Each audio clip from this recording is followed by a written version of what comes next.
Bi atalean proposatzen zen ariketan, aurre ezagutzak aktibatzeko, menti bat zan, eta orduan menti hori ez da aurreikusten kalifikatzea. Hori dela eta evidentziak jasoko genuke, da ikasleen aurre ezagutzak ezagutuko genituzke, baina hori ez ditzate kalifikatuko. Bi B atalean hiru ariketa desberdin proposatzen ziren, batetik Flip Classroom moduan ikusitako bideoaren galdetegiari erantzun behar ziot. Kasu honetan Google Formsek berak ematen dizkigu automatikoki emaitzak kalkulu horri batean, eta gero hemendik nota hartu genezake,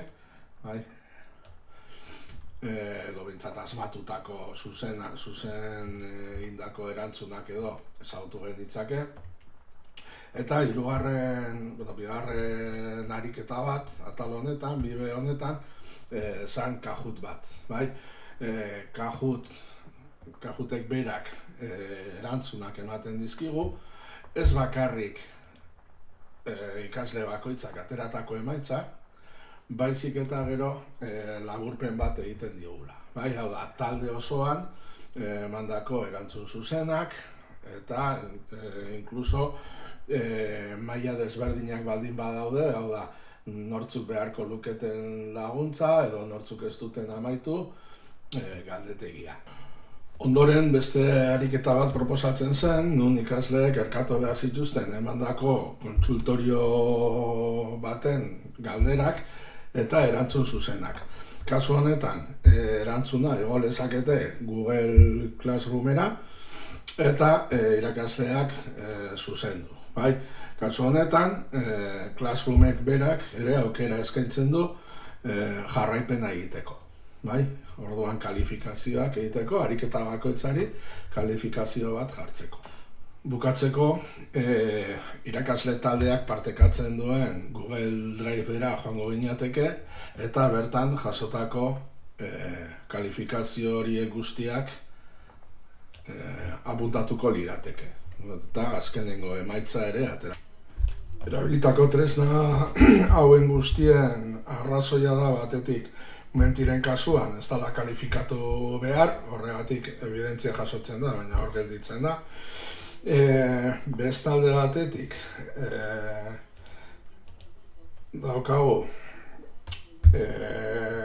Gforms, eta kasu honetan erabiltzen da oinarrizko ezagutza bat eduki dezaten ikasleek, hau da ondorengo erronka bat egiteko, eta honekin evidentziatu egiten da oinarrizko ezagutza horiek badituztela. Gaiarekin lotuta ere Kahoot bat egiten da, kasu honetan Kahoot honekin lortzen duguna da jakitea ikasleren bat atzeratuta geratu den, edo ia sakondu behar den gehiago, eta gero Google Classroomekin lortuko litzateke evidentziatzea ikasleek egindako lana, nolabait, eta bukatzeko Google Driveko dokumentuarekin kalifikazioa jarriko litzateke. Azkena esan ezik, aurreko guztiek ere aukera eskaintzen dute feedbacka emateko ikasleari.